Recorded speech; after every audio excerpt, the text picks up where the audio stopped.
Mga mi, share ko nga pala sa inyo yung recipe ko ng ube macaron and lemon macaron. So, ito isang itlog lang yan siya mga mi. Gamit ko nga pala ito pang topper lang sa cake. Hindi almond flour yung gagamitin natin na kadalasan ay macaron or gamit sa macaron mga mi. So, ito sa one size ng egg, large egg yan siya. Ang size niya nasa 60 to 63 grams. Huwag yung sobrang laki na umaabot na 70 grams mga mi kasi baka hindi natin ma-achieve yung gusto natin sa macaron. Tapos, naglagay na din nga pala ako dyan mga mi ng mga nasa 50 grams na granulated sugar and then i-whip lang yan mga mi hanggang sa ma-achieve natin yung stiff peak.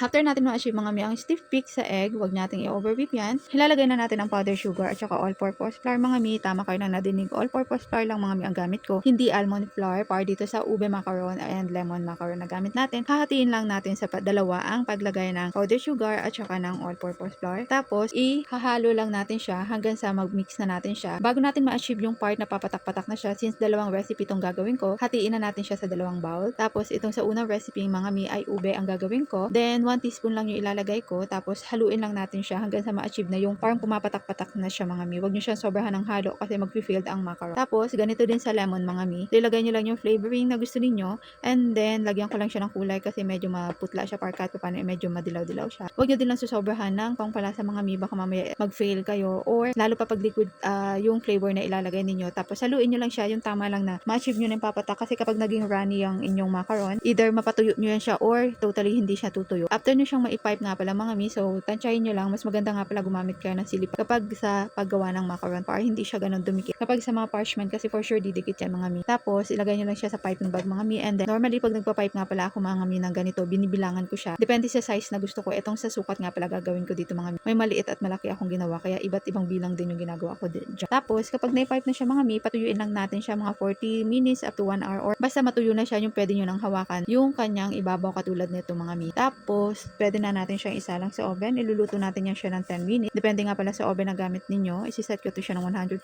degrees Celsius. Then 10 minutes lang mga mi. So after that, antayin lang natin siya maluto and then palamigin lang natin siya ng konti bago natin siya tanggalin sa kanyang silipat para kahit paano hindi na siya ganun dumidikit.